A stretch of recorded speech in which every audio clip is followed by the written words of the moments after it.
Oke, dalam pembahasan kita kali ini, kita akan coba membedah sebuah pertanyaan yang sangat mendasar dari sebuah khotbah, yaitu, apa sih sebenarnya spesifikasi Alkitabiah untuk bisa disebut sebagai anak Allah? Yuk kita telusuri prinsip-prinsipnya secara runut dan sistematis. Nah, khotbah ini diawali dengan pertanyaan yang terus terang cukup menantang. Kan banyak dari kita percaya bahwa kita ini anak-anak Allah. Tapi khotbah ini mengajak kita untuk nggak berhenti di situ. Kita diajak mencari definisi yang benar-benar Alkitabiah. Jadi, kalau boleh dibilang, spesifikasi teknisnya tuh apa sih? Baik, mari kita langsung masuk ke jawaban inti yang diberikan oleh Alkitab. Nah, ini dia. Prinsip dasarnya ternyata sangat jelas dan lugas. Yang menjadi spesifikasi mutlak, yang tidak bisa ditawar-tawar untuk menjadi anak Allah adalah hidup yang dipimpin oleh Roh Allah. Pernyataan ini benar-benar tegas ya. Dan ini bukan cuma satu ayat yang berdiri sendiri loh. Kitab Roma itu mengulang-ulang penegasannya. Roh Kuduslah yang mengubah status kita. Dialah yang memberi kita hak istimewa untuk memanggil Allah dengan sapaan yang begitu akrab, Abba, Bapa.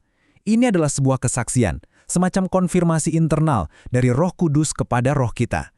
Jadi, poin yang paling krusial di sini adalah hubungan kita dengan Tuhan tuh sifatnya aktif dan ada yang membimbing. Roh Kudus itu bukan sekedar konsep atau teori, tapi dia adalah pemandu nyata yang mendefinisikan seperti apa relasi kita dengan Tuhan. Oke, kalau begitu apa bukti nyatanya kalau kita ini dipimpin oleh roh? Nah, disinilah khotbah ini membuat sebuah pembedaan yang sangat-sangat penting, yaitu antara karunia roh dan buah roh. Salah satu manifestasi yang paling sering dibicarakan kan karunia rohani. Contohnya bahasa lidah atau bahasa roh. Sumber ini menjelaskan bahwa karunia ini punya tujuan yang sangat spesifik, yaitu bukan untuk berbicara kepada manusia, tapi langsung kepada Allah, untuk mengucapkan hal-hal yang sifatnya misteri.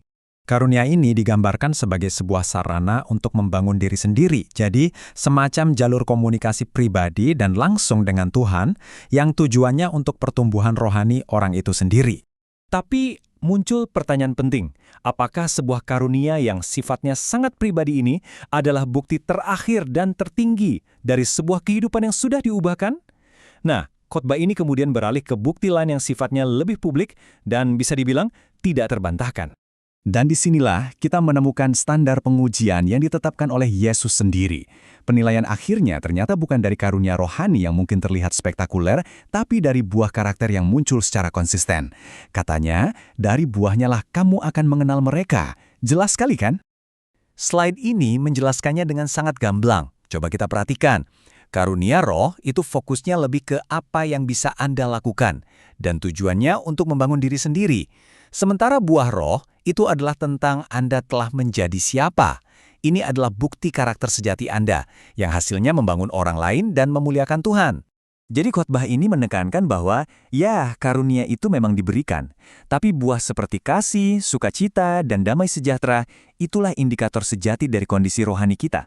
Kenapa? Karena hal-hal ini tidak bisa dipalsukan. Ini adalah bukti otentik dari kehidupan yang benar-benar dipimpin oleh roh.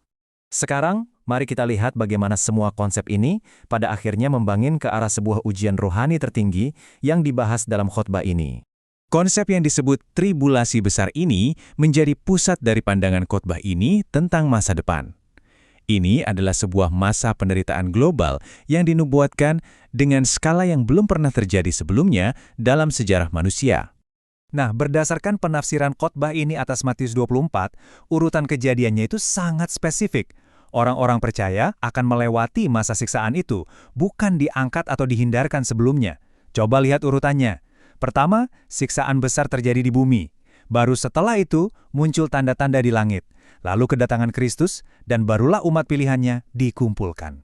Ini kan langsung memunculkan sebuah pertanyaan yang sangat-sangat krusial tentang kelangsungan hidup rohani kita. Jadi gimana caranya seseorang bisa bertahan dan bahkan keluar sebagai pemenang dari ujian yang begitu berat? Kunci kemenangannya ternyata bukan dengan menghindari ujian itu, tapi dengan persiapan rohani yang matang.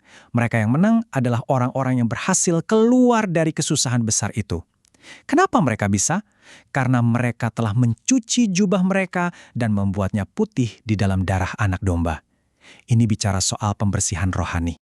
Jadi dari semua pembahasan yang sistematis ini, apa kesimpulan akhir yang paling praktis yang bisa kita pegang dan bawa pulang? Pada akhirnya, semua benang merahnya kembali ke satu titik pusat yang transformatif ini. Kunci untuk identitas kita, kunci untuk bukti karakter kita, dan kunci untuk daya tahan kita melewati ujian akhir, semuanya adalah menerima Roh Kudus. Dan yang luar biasanya, Kitab Suci memberikan janji yang sangat kuat. Roh Kudus itu bukanlah sesuatu yang harus kita raih dengan usaha yang susah payah. Dia adalah sebuah karunia, sebuah anugerah yang diberikan kepada mereka yang dengan tulus hati meminta kepadanya. Pembahasan kita ini akhirnya ditutup dengan mengubah sebuah prinsip teologi yang mendalam menjadi sebuah pertanyaan yang sangat langsung dan personal untuk kita semua renungkan. Sudahkah Anda meminta Roh Kudus hari ini?